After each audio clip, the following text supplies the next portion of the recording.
شروع اللہ کا نام لے کر جو بڑا مہربان نہایت رحم والا ہے۔ اور کیا تمہیں موسیٰ کے حال کی خبر ملی ہے؟ جب انہوں نے آگ دیکھی تو اپنے گھر والوں سے کہا کہ تم یہاں ٹھہرو، میں نے آگ دیکھی ہے، میں وہاں جاتا ہوں، شاید اس میں سے میں تمہارے پاس انگارہ لاؤں یا آگ کے مقام سے اپنا رستہ معلوم کر سکوں۔ پھر جب وہ وہاں پہنچے تو آواز آئی کہ اے موسیٰ، میں تو تمہارا پروردگار ہوں، تو اپنے جوتے اتار دو، تم یہاں پاک میدان یعنی طوا میں ہو، اور میں نے تم کو منتخب کر لیا ہے، تو جو حکم دیا جائے اسے سنو، بے شک میں ہی اللہ ہوں، میرے سوا کوئی معبود نہیں، تو میری عبادت کیا کرو اور میری یاد کے لیے نماز پڑھا کرو۔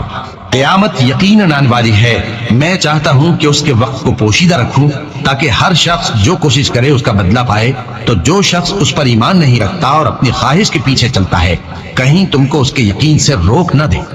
تو اس صورت میں تم ہلاک ہو جاؤ۔ اور اے موسیٰ، یہ تمہارے داہنے ہاتھ میں کیا ہے؟ انہوں نے کہا